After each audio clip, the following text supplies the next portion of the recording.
Hello दोस्तों, आज हम जा रहे हैं इवनिंग वॉक पर। देखते हैं हम कहाँ तक जा पाते हैं, क्योंकि मौसम जो है वो ख़राब होने लग गया था। और जैसे ही यहाँ पे मौसम ख़राब होता है तो थोड़ी देर बाद ही बहुत तेज़ बारिश आ जाती है। फिर भी हमने सोचा कि चलो कोई बात नहीं, हम थोड़ी दूर तक ही सही, बट हम एक एक राउंड मार के आ जाएं, जहाँ तक भी हमसे जाया जाए। उसके बाद हम सभी लोग निकल पड़े हैं और काफ़ी अच्छा व्यू हमें देखने को मिल रहा है।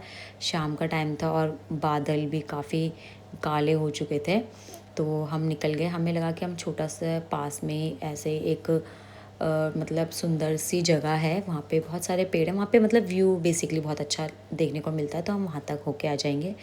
फिर हमने ये एक शॉर्टकट रास्ता चूज़ किया, जो कि स्टार्टिंग में तो बहुत अच्छा लग रहा था क्योंकि ढाल थी जाने के लिए, तो इजीली हम लोग चले गए। लेकिन फिर आगे जाके थोड़ी हमें चढ़ाई भी चढ़ने को मिली, जिसमें कि हमेशा की तरह हमारी हालत ख़राब हो गई थी। और ये एक छोटा सा पुल आता है यहाँ से, नीचे से पानी की मतलब पहले तो काफ़ी अच्छी नदी थी, लेकिन अब वो नदी ऑलमोस्ट सूख चुकी है। तो भाभी हमें बता रही थी कि पहले यहाँ पे अच्छा खासा पानी आता था, लेकिन अब थोड़ा सा ही पानी यहाँ पे देखने के लिए मिल रहा था। और ये पुल इसीलिए इतना ऊंचा बनाया गया था। फिर हम ऐसे ही भाभी से कुछ नॉलेज लेते हुए फिर हम लोग आगे बढ़ गए। और फिर हम लोग धीरे धीरे, ये चढ़ाई वाला एरिया आ गया है, इसको चढ़ने में बहुत ही हालत ख़राब होती है। वैसे तो खैर अब हमें धीरे धीरे आदत हो चुकी है, क्योंकि गांव पे रह के मैंने बहुत सारे ट्रैक कर लिए हैं, बहुत सारे मंदिरों में जाके।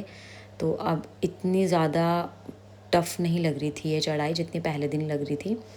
और फिर हम लोग आगे बढ़ते गए, बहुत ही मज़ा आ रहा था, ठंडी ठंडी हवा चल रही थी, जैसे कि मैंने आपको बताया, क्योंकि मौसम जो है बारिश वाला होने वाला था, इस वजह से हवा भी बहुत अच्छी चल रही थी। फिर हम लोग फाइनली मेन रोड पे आ गए थे, और ये सामने हमारा गांव दिख रहा है, वो मंदिर। फिर हमने थोड़ा रेस्ट किया, फिर हम आगे बढ़े। ये हमें कोई आंटी दिखी, इनसे हमने पूछा तो उन्होंने हमें रास्ता बताया।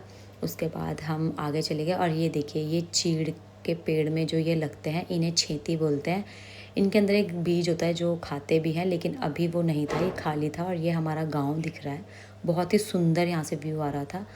उसके बाद हम लोग थोड़े और आगे बढ़े, और बहुत अच्छे अच्छे व्यूज़ हमें देखने के लिए मिले, सुंदर सुंदर पहाड़, और अच्छी ठंडी हवा चल रही थी। फिर भाभी हमें गाँव के नाम बता रही थी, एक्सप्लेन कर रही थी। और और फिर हम लोगों ने यहाँ पे आके कुछ पिक्चर्स क्लिक करवाई, बहुत ही अच्छी हवा चल रही थी, ठंडी ठंडी। उसके बाद एक एक करके हमने फ़ोटोज़ क्लिक करवाई। और ये मुझे भी छेती मिली, जो कि मैंने आपको बताया चीड़ के पेड़ का फल है। बहुत ही सुंदर ये होता है, कुछ लोग इसे डेकोरेटिव आइटम्स की तरह भी यूज़ करते हैं। हमारे पास ऑलरेडी बहुत सारा था। और ये वंदना ने भी कुछ फ़ोटोज़ क्लिक करवाई। उसके बाद हम जैसे ही आगे बढ़ रहे थे, बारिश आने लग गई, फिर हमें यहीं से वापस जाना पड़ा। और फिर हम लोग वापस गांव की तरफ जाने लगे। बहुत ही हमें मज़ा आया यहाँ पे, हमें पता ही नहीं चला कि हमें 1 से 1.5 घंटा जो है हो चुका था। और फिर हम लोगों ने ये वापसी में जाने के लिए फिर से वही रास्ता चूज़ किया, क्योंकि जो नॉर्मल रास्ता था फिर वो बहुत लॉन्ग कट हो जाता है। ये शॉर्टकट रास्ता है, थोड़ा सा ढाल और चढ़ाई वाला है, लेकिन जल्दी पहुंचा जाता है। और इसी तरह की वीडियोस के लिए मेरे साथ बने रहें, मेरे चैनल को लाइक करें, सब्सक्राइब करें। थैंक